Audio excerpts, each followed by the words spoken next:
And the body, as the unconscious mind, does not know the difference between the actual experience in your life that creates the emotion and the emotion that you're fabricating by thought alone. To the body, it's exactly the same. While researching his book, You Are the Placebo, Joe Dispenza made an amazing discovery about reverse aging.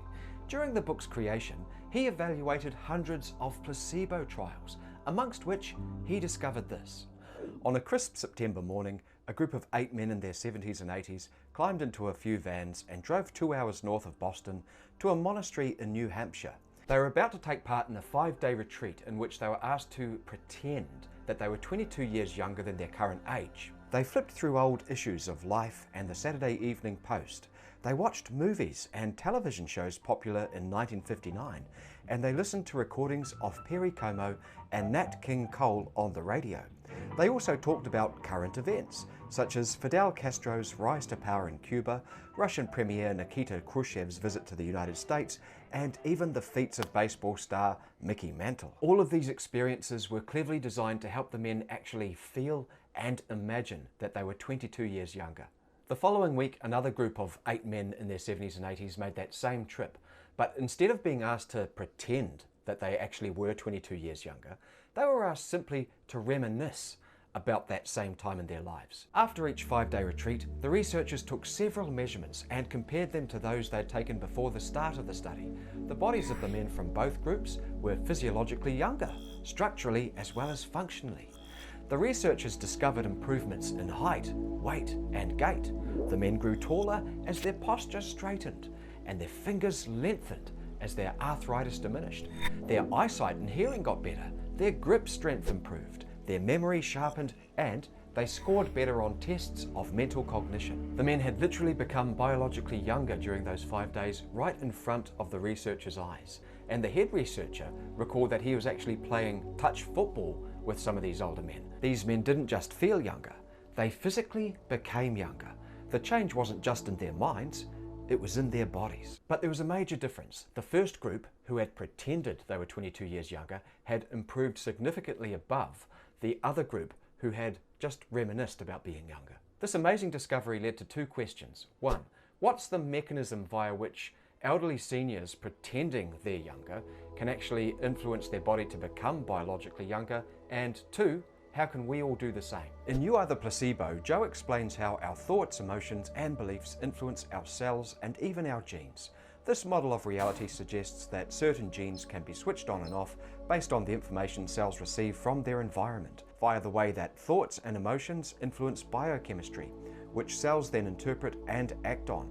Most of us day in, day out have the same sets of experiences and thoughts, based around the same locations, places, and people.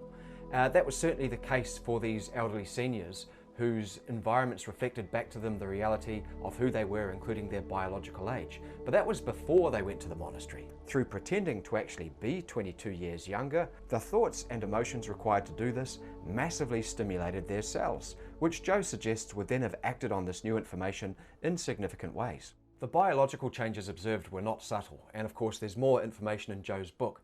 However, for us to work with the same phenomenon, the same mechanism, it's more or less a simple strategy. Create audio and visual cues. Watch the old movies and television programs you used to enjoy the most. Listen to the music of your youth. The songs you loved, not just liked, loved, were passionate about, because we also have to create elevated emotions. And Dr. Joe explains why. So, is it possible then, if the environment signals the gene, and it does, and the end product of an experience in the environment is called an emotion, can you signal the gene ahead of the environment by embracing an elevated emotion? We've done the research on this. We measured 7,500 different gene expressions in a group of people. The gene for oxidative stress was upregulated.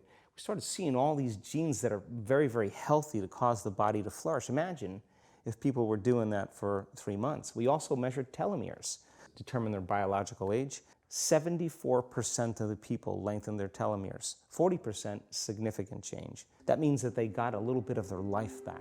Interrupt your daily habitual lifestyle patterns with regular activities that you loved from when you were young, the events you attended, sports you used to play, the songs you mastered when learning a musical instrument, any video games you might have played, which for many of us gave rise to strong elevated emotions, all deeply associated with your youth and all likely to stimulate your cells in ways similar to those elderly seniors. And if you can't actually do these things, imagine them with real emotion. Because thoughts are the language of the brain, and feelings are the language of the body.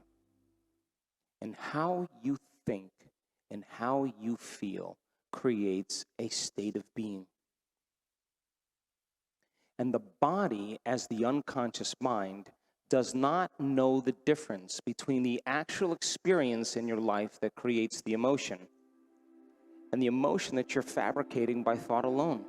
To the body, it's exactly the same. There are thought patterns that anchor us to a certain biological reality, which echo back to us the state of our health and our physical age. Dr. Joe has said many times that we need to carefully edit our thoughts if we're to make changes to our personal reality. A change in mind can lead to a significant change in the body. This idea opens doors to new realities, and honestly, it's hard to imagine just what the limits are when we start programming ourselves this way at the deepest possible levels. What are the limits? We're going to find out. Expect to see older people looking younger and younger as more of us learn to develop and explore this power. And if you want to learn more about that, learn how Eckhart Tolle slows down his age. That's equally as fascinating, and I think some of these ideas work with Joe's ideas really effectively. Now, if you found any of that helpful, please hit the like button. Much appreciated, and perhaps I'll see you again.